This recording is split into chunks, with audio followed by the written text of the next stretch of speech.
होशियार 10 के 10 में इस प्रकार से कहा है, जब मेरी मर्जी हो तो मैं उन्हें ताड़ना दूंगा। इंग्लिश में इस प्रकार से लिखा है, when I please I will discipline them. जब परमेश्वर की इच्छा होती है तो परमेश्वर हमें ताड़ना देता है। इंग्लिश में डिसिप्लिन मतलब जब परमेश्वर की इच्छा हो तो परमेश्वर हमें सही मार्ग में लेकर चलता है। इसका मतलब ये नहीं कि परमेश्वर ढीला कर रहा है। दूसरा पत्रस में हम इस प्रकार से 3:14 में इस प्रकार से देख सकते हैं कि वहां पर कहा है कि परमेश्वर अपने वादों का ढीला नहीं करता। वो समय नहीं ढीला कर रहा है, ढीले परमेश्वर की ओर से नहीं होता है। लेकिन आज भी क्यों हमारे जीवन में वादाएं ढीले होती है? क्योंकि आज भी परमेश्वर जो है वो काफी क्षमता के साथ, ही इज वेटिंग पेशेंटली, वो काफी क्षमता के साथ हमारा इंतजार कर रहा है। वही होशियार के 10:12 में इस प्रकार से कहा है कि अपनी पड़ती भूमि को जोतो। अपनी भूमि को, अपनी मिट्टी को तैयार करना हमारा रिस्पॉन्सिबिलिटी है। मेरी मिट्टी, मेरा शरीर, मुझे, मेरा जीवन को बनाना मेरा रिस्पॉन्सिबिलिटी है। जब हम उस वादे को प्राप्त करने के लिए, जब हम उस आशीषों को प्राप्त करने के लिए तैयार हो जाते हैं, जब मिट्टी तैयार हो जाती है, उसके बाद मिट्टी में धार्मिकता का बीज बोया जाता है।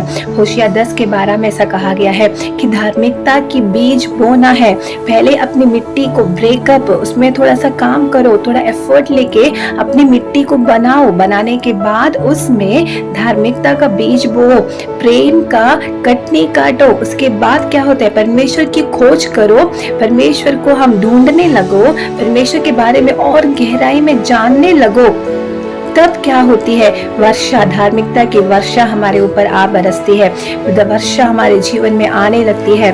इन दिनों में प्रियो, हम अपने जीवन को, अपने जीवन की कमी घटी को समझकर जितना हम परमेश्वर के नॉलेज में बढ़ते हैं, जितना हम परमेश्वर के उस परिज्ञान में बढ़ते हैं, परमेश्वर के बारे में जितना गहराई में हम जानने लगते हैं, उतना हमारे जीवन में, हमारे स्वभावों में बदलाव आने लगती है।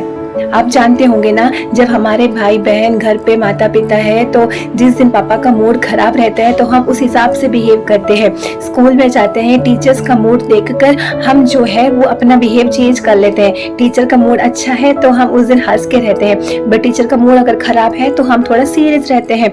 तो हम अपने एक स्कूल जाने वाले टीचर का या घर के माता पिता के स्वभाव को, बिहेवियर को, नेचर को जब हम समझ सकते हैं तो हमारा परमेश्वर पिता जो हमेशा हमारे साथ रहता है, यीशु मसीह की सहभागिता, पवित्र आत्मा की सहभागिता, पवित्र आत्मा जो हमारा सहायक है, जो हमेशा हमारे साथ रह के हमें सहायता करती है, हमें मार्गदर्शन कर देती है, उस पवित्र आत्मा को, उस परमेश्वर के नेचर को हम क्यों नहीं समझेंगे?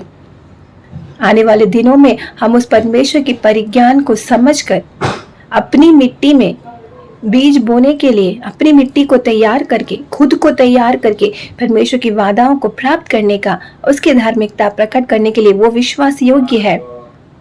हम अपनी रिस्पॉन्सिबिलिटी हम निभाते जाए। Amen. God bless you all.